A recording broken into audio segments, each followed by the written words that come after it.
tá. Então a dona Lázara assina por Ferreira, mas é do lado do marido.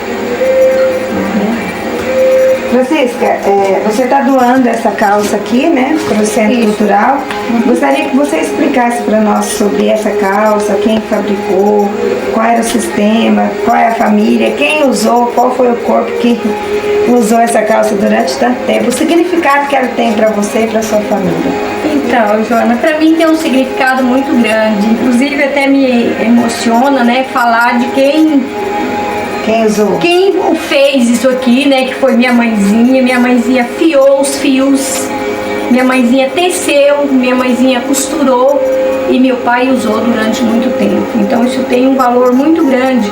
Quando a gente olha e vê, né, a parte que foi feito na mão, tudo pela mãozinha da minha mãe, né, a gente vê os pontos, os botões, né, como foi feito. Meu pai sempre gostava de calça com bolso fundo, né, dá pra gente ver o quanto o bolso era fundo, né. Então minha mãe fazia do jeito que ele gostava. Então tudo isso aqui passou pela mãozinha dela. Então para mim tem um significado muito grande. É como se fosse assim um pedacinho da minha mãe, né? Quanto suor ela deve ter derramado, né? Preparando para construir, para fazer essa veste que meu pai usou por muito tempo. E meu pai, ele não gostava de calça fina toda a vida, né? Infelizmente minha mãe não tá aí para contar isso para você, mas você pode perguntar para minha tia Lázara, para minha família, né, os mais antigos, que meu pai não vestia uma calça fina. Ele sempre vestia calça que a minha mãe fiava, tecia e costurava. Costurava do jeito que ele queria. Fazia os bolsos do jeito que ele queria. Coisa que hoje nem se usa mais, né? Você vê, os bolsos são embutidos, né? O bolsinho onde ele colocava a binga, que hoje se chama isqueiro, né? Naquele tempo era aquela binga que tirava o fogo ali com uma pedra, né? Que a gente nem vê mais. Qual é o nome do seu pai, Chica? Meu pai é Adelino Manuel Jerônimo. Adelino Manuel Jerônimo. Isso. Sua mãe? Maria Geralda de Jesus. Mas era conhecida como? Maria Viúva, né? Maria da Taboca, Maria Viúva. Vocês mudaram, a sua família mudou pra cá? Fala um pouco assim da história da sua família pra nós. Que ano que mudou pra cá? Como que foi? Você já tinha que idade? O que você lembra? Se vocês já se estabeleceram nesse local mesmo, como é que foi? A gente saiu do município de Jussara no dia 31 de julho de 1970. E chegamos aqui... Jussara fica em Goiás. Fica nas proximidades de Jussara, não era bem na cidade, né? É próximo de Jussara. A localidade de onde a gente saiu, que chamava Córrego do Fogo, pertencia ao município de Jussara, em distrito de Santa Fé, que é, inclusive, falando da onde a gente saiu, da nossa vinda, né? Que o dia, que foi dia 31 de julho de 1970, e a gente levou 6 dias de viagem até Araputanga. Vocês vieram em carro próprio? Não, nós viemos em Pau de Arara, né, que era um chamado caminhão, e na época meu pai tinha um jipe. E nesse jipe veio minha mãe, meu pai e meus irmãos, que ainda eram crianças. Então meus irmãos ainda eram bem criança, né, vieram no carro baixo. As demais pessoas, que a gente veio em 5 famílias no caminhão, vieram em cima da carga. Então nós chegamos aqui no dia 6 de agosto de 1970. Você lembra assim o nome das outras famílias que também vieram aqui junto com vocês para cá? Olha, vem a família a família Damasceno, né, que era a família do meu sogro, que já é falecido, e que tem a comadre Isaura, que hoje mora em Quatro Marcos. Mas é essa família Damasceno que mora em Araputanga hoje ou não? É outra? Não, é outra família. Ah, tá. Os mais antigos já morreram, praticamente todos já mudaram, né? Eu não me lembro qual foram as outras. As famílias dos Ilícios vieram em outro caminhão. Ah, tá. Né? Eu sei que eram 3 caminhões, quando a gente parava nos pousos, dava uma festa de gente. Então, aonde parava um caminhão, paravam os outros 2, né? Ali fazia comida, tiravam as cobertas, colchão, jogavam em cima, debaixo dos caminhões, né? E ali que o pessoal dormia. E esse pessoal, né, assim que chegaram aqui, meu pai comprou uma chácara ali no fundo da onde hoje é a Semate. Sim. Então meu pai comprou um alqueire de terra ali. E no final de 70, meu pai já comprou essa terra onde a gente reside. Até hoje. É onde a gente está até hoje. E minha mãe sempre dizia, né, que ela queria mudar daquele lugarzinho ali para o cemitério. Sempre ela falava que ela queria sair dali para o cemitério. E foi isso que aconteceu. E Deus atendeu o pedido dela, né? Atendeu. Né? Vocês são quantos irmãos? Nós somos em 8 irmãos, mas morreram 2, né? Uma com 3 anos, isso lá em Goiás ainda. E uma irmã recém-nascida. E vivo nós somos em 6. 3 homens e 3 todos mulheres. residem em Araputanga? Todos, graças a Deus. Minha mãe tinha muita vontade assim que a gente estivesse muito próximo, né? Hoje o mais distante mora aqui na Santa Fezinha. Mas os demais estão aqui na localidade, né? Em Araputanga, e o que está mais distante está na Santa Fezinha.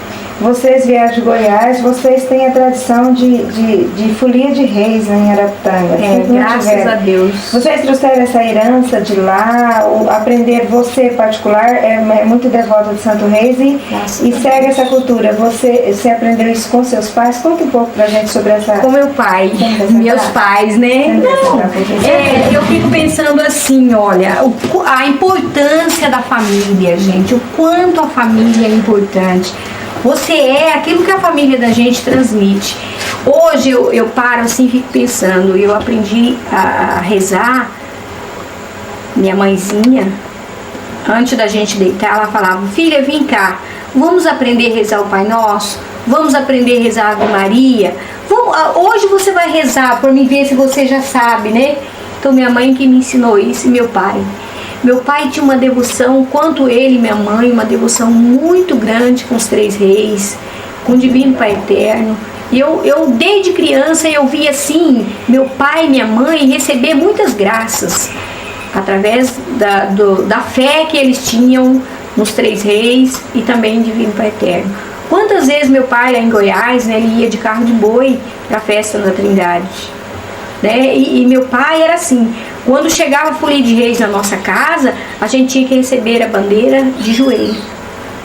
A gente já sabia, que ele só olhava pra gente assim, ó, e a gente já entendia. Então a gente tinha que receber a bandeira dos 3 reis ajoelhado. Então a fé dele era muito grande. E essa fé que eu tenho, graças a ele, né? Eles que passaram essa fé que hoje a gente tem, graças a Deus.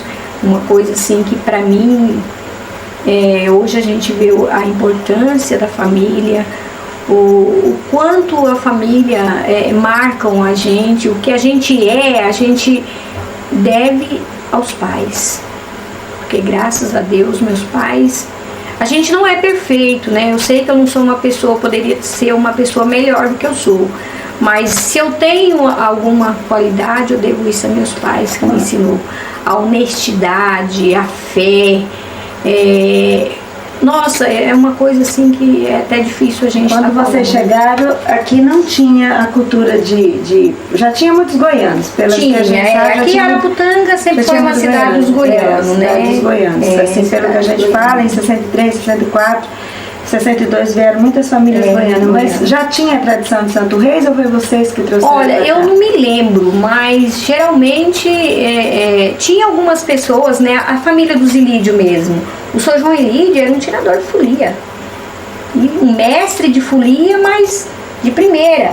O tio Joãozinho, que era o marido da tia Lázara, também era um folião, um mestre de folia. Ferreira, né? Então, vieram essas pessoas com a gente e através deles a gente sempre fazia uma festa de reis, né? Porque é uma tradição que veio de lá e como eles eram foliões, né? Então a gente sempre fazia. Lembrando de um milagre com o Divino Pai Eterno. Antes do meu pai morrer, minha avó tinha feito uma promessa, né, para o meu pai, para ele ir na Trindade com o carro dele, e as pessoas que ele levasse no carro dele não era para cobrar. E meu pai morreu sem pagar essa promessa. E minha mãe fez questão de arrumar um motorista e ir na festa da Trindade e levar umas pessoas, né, para pagar a promessa. Na época ela levou o compadre Eli, levou o Sr. João Capanga com a família. Então, levaram essas pessoas. Me levou também, que eu tinha uma promessa para pagar. E minha mãe, eu lembro, a gente alugou um quintal, né, onde a gente deixou a caminhonete. E minha mãe dormia na gabina da caminhonete, a gente dormia atrás, na carroceria da caminhonete. E minha mãe disse que acordou com um abraço muito forte. Ela que acordou assim, assustada, olhou para um lado e para outro, o que está acontecendo, né? Tava tudo silêncio. Aí na hora ela lembrou do meu pai. Dizendo ela que pensou assim, olha, o meu marido, o Adelino, ele está feliz comigo, com certeza, porque eu estou aqui pagando a promessa que foi feita por ele. E dizendo ela que não sentiu nem um pouquinho de medo, sentiu uma paz muito grande mesmo. Que com certeza meu pai estava feliz com ela por ela estar cumprindo aquela promessa. Isso foi em que ano, você lembra? Isso foi, o Carlinhos foi... Isso foi mais ou menos 2 anos depois da morte do meu pai, 1 ano e meio, 2 anos. Seu pai nasceu em que ano? Meu pai nasceu em 14. 1914. 14? É. Não, 29. Meu pai nasceu no ano de 29.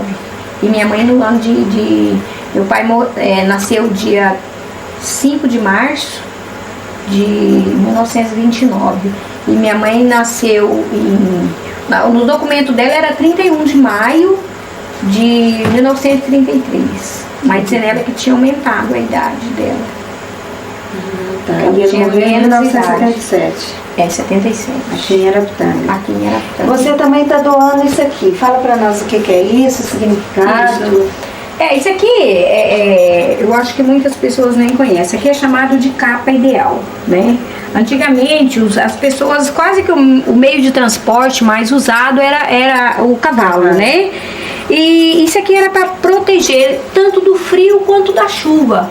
Porque isso aqui, a água não penetra aqui, é muito fácil, né? Quando ela é usada, ela cobre... Além de cobrir a pessoa, ela cobre também o animal para não deixar molhar o arreio, né? Então, eu lembro disso aqui desde que eu entendi por gente lá em Goiás. Eu não sei te falar a época, mas eu não sei também se o pessoal de Ilídio sabe te explicar isso. Mas quando esse morreu... pessoal do Ilídio é o mesmo do vereador Ilídio, aquela família ali, né? Que é esse pessoal. Então, quando morreu o pai do Ilídio, do vereador Ilídio, que eu acho que, eu não sei se ele deveria ser um recém-nascido, né? Ele deveria ser um recém-nascido na época. Eu lembro muito bem que deu uma chuva muito forte. Meu pai foi pro velório e eu lembro dele vestido com essa capa. Eu não sei te falar o ano que foi, mas eu era muito criança ainda, muito mesmo, né? Mas nós vamos descobrir a data. Isso, então, eu acho que você perguntando pro Ilídio, ele deve te falar quando foi que o pai dele morreu. Né? Eu acredito que isso aqui já passou dos 50 anos. Mas essa a morte do pai do vereador foi aqui em Araputanga? Não, lá no Goiás. Foi lá em Goiás, lá em Goiás. Mas o seu pai aqui em Araputanga? Eu cheguei aqui em Araputanga, eu tinha 16 anos. Né, 16 anos aqui, quando eu cheguei em Araputanga. E os Ilídios, quando a gente veio pra cá, o vereador Ilídio mesmo era um adolescente. Ele, acho que nem adolescente, acho que ele ainda era uma criança, se eu não me engano. E parte deles ainda eram solteiros. Deveria ser só os mais velhos casados, né? Os demais casaram aqui. Então, faz muitos anos. Desde que eu entendi por gente, eu conheço a família dos Ilídios. Quando vocês chegaram aqui em Araputanga, vocês já foram direto para esse roqueiro de terra que você falou? Não, primeiramente a gente morou aqui onde hoje é do Hélio Colim, e na época pertencia o Aristide, meu primo, né? Que mudou para Caçanheira, falecido já. Então, quando a gente morava no Goiás, ele mudou para perto da gente. Meu pai levou ele para uma casinha dentro do quintal, no terreiro da nossa casa. E ali ele ficou até ele comprar uma terrinha, fazer a casa, né? E depois ele veio pra cá antes da gente. Ele veio pra cá acho que 3 anos na nossa frente. E meu pai sempre foi muito ligado a essa família. E sempre que ele escrevia carta pro meu pai, ele falava: olha, o dia que você querer vir para Araputanga, você vai vir para minha casa, né? Então foi isso. É um que morou ali perto da farmácia do Arlindo. Isso, é ali. Eu lembro. Uhum. Então, aí a gente veio pra fazenda dele. Ele faleceu ali ou o filho dele? Não, o filho dele. Filho dele, né? O filho dele tem uma diferença de idade, me parece que de 40 dias do meu irmão José, que é o Auro, né? Sim. O Auro, ele tem quase a mesma idade do meu irmão. É até engraçado, o meu pai deu o meu irmão, que é o José, pro Aristide batizar, e o Aristide deu o Auro pro meu pai batizar. E a diferença de idade é de 40 dias. Me parece que o Auro, ele é mais velho do que meu irmão, uns 40 dias, né? Então, e aí quando vocês vieram, vocês foram para o sítio dele. Já aí de imediato, meu pai já providenciou a compra de terra, né? E comprou esse um alqueire. Quando vocês compraram de quem já? Já comprou do Costa Marques ou já comprou de outros que já tinham comprado do Costa Marques? Olha, nós compramos essa terra aqui através do José Sato. Ah, sim. Acho que ele era o corretor, se eu não me engano, né? Mas o dono da terra, você sabia? Não, eram japoneses, mas eu não... Ah, tá. Porque ele não morava, né, na terra. Inclusive, tudo essa terra era... Só tinha um abertinho lá onde era a casa da minha mãe, que mais ou menos um alqueire pouco, que era aberto, mas essa era só mata. Até essas terras aqui, que hoje está o sítio de vocês, era dos japoneses? Tudo desse japonês. Tudo isso aqui. Você também está doando um livro manuscrito. Isto. É uma vontade de onde que está vindo, mas... Deixa eu pegar ele. Isso aqui. Isso aqui... Deixa eu mostrar. Esse livro aqui, né, esse manuscrito, antigamente eu acredito que as pessoas não tinham máquina de escrever, muito menos computadores e outras coisas mais, né? Então tudo era feito à mão. Então vocês podem estar vendo, né, que aqui tem as pessoas que escreveram, os tipos de letras, né, que hoje são bem diferentes.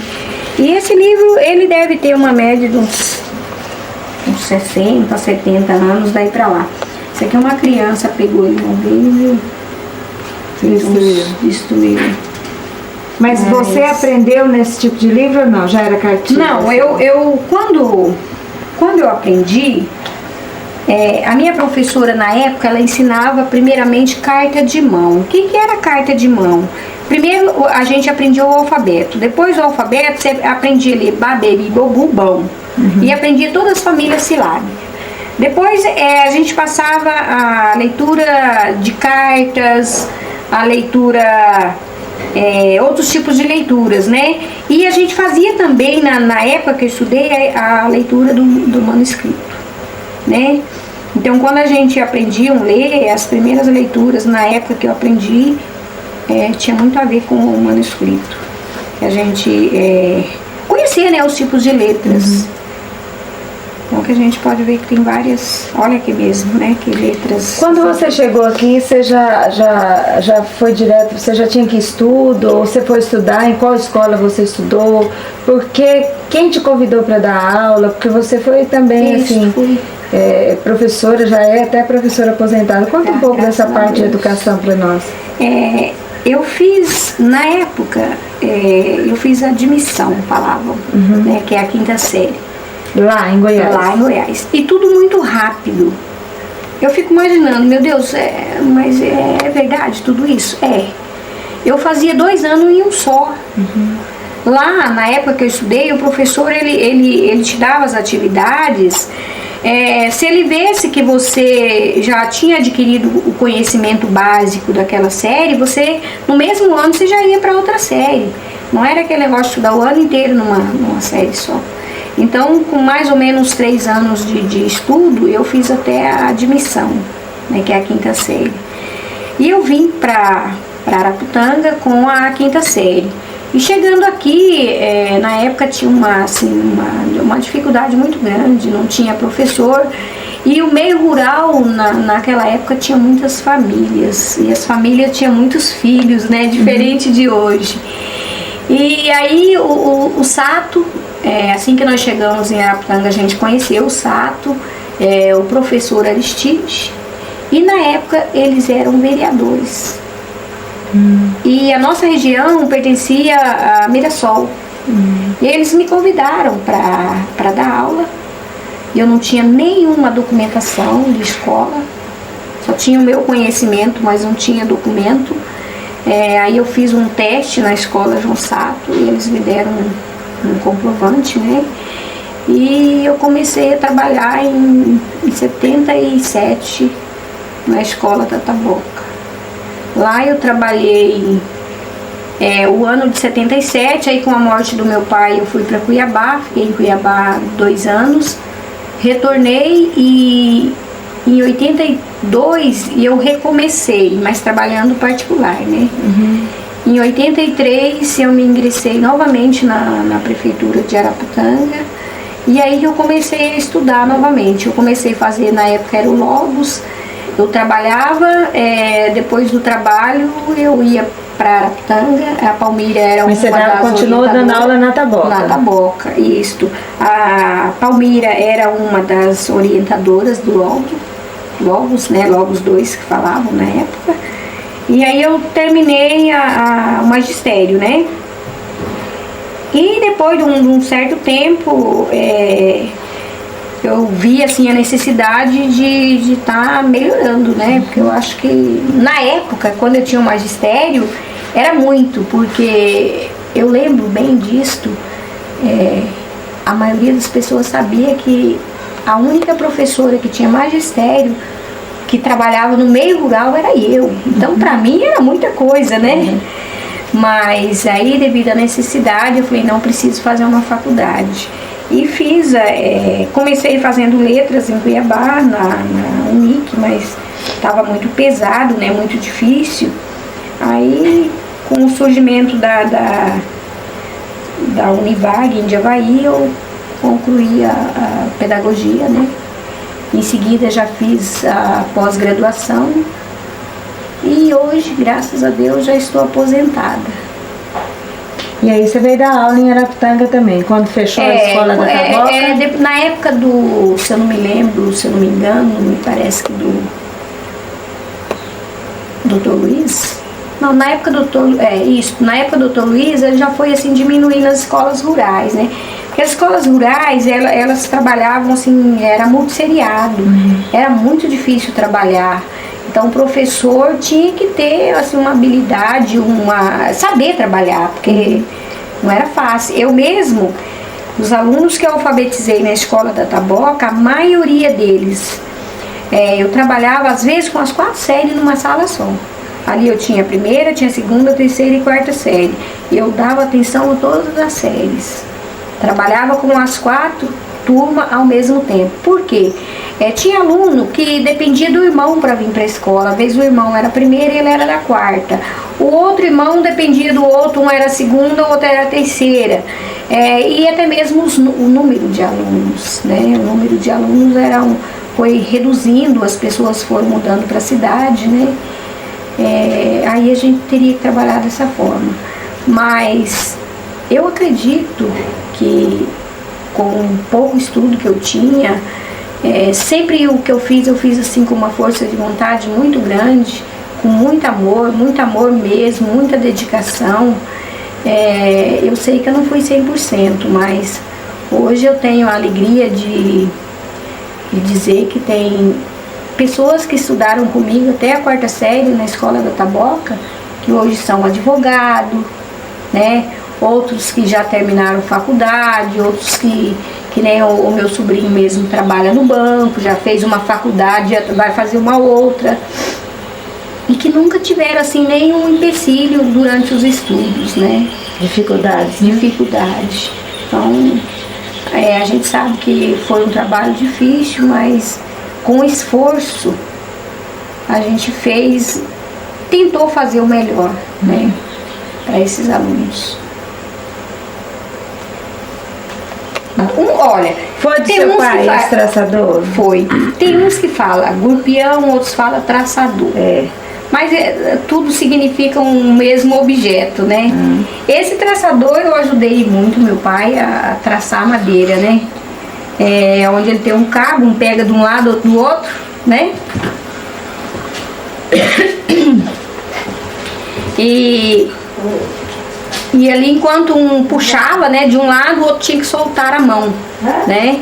Que é o traçador, outros falam golpeador, mas é o mesmo objeto. Também pertencia ao meu pai e eu não sei te falar quantos anos, mas com certeza tem vários, viu? A senhora lembra assim, por que ele foi usado para... Era para cortar... Porque antigamente as madeiras não iam para serraria, era dificilmente. Para começar, ninguém tinha um trator, né? Primeiramente era usado carro de bois, mas não tinham tanta serraria. Então as madeiras para fazer casa, curral, eram tiradas na própria propriedade. Então meu pai tinha uma serra, chamava serra-fita, que serravam as tábuas. Isso é a motor ou a manual? Não, também? a mão, manual. Ah, tá. E o traçador que era para traçar madeira. Por exemplo, você queria uma tora de 3 metros, você ia lá, media e você traçava ela com um traçador, né? Madeira, por exemplo, para fazer curral, um esticador, um moirão, uma lasca, né? Apesar de a lasca você teria que ser a tora e depois estar rachando, né? Então tudo isso era feito com o traçador. Então tinha também as cunhas, né? Que eram de umas cunhas mais ou menos um tamanho assim de ferro, né? Eu acredito que seja até o máximo, uma coisa bem forte. A marreta também, da onde que eram feitas, tiradas umas lascas. E a serra, eu não me lembro para quem, eu acredito que às vezes pode até estar lá na casa da minha mãe essa serra, né? Eles faziam um estaleiro, em cima do estaleiro colocava a tora de pau e uma pessoa ficava lá em cima com a serra. Ela tinha um cabo, a pessoa pegava naquele cabo aqui, né? E ficava um outro embaixo. Aquele de baixo puxava ela, né? Ela serrando, ela tem os dentes, né? Aí quando ele levava ela lá embaixo, o de cima puxava, né? E assim eles conseguiam serrar, tirar as tábuas, caido, tudo. Quantas vezes eu vi meu pai em cima de um giral serrando madeira, viu? Quantas vezes. Impressionante, né? Pena que naquela época a gente não tinha assim como tá tirando fotos, né? Essas coisas pra gente tá guardando.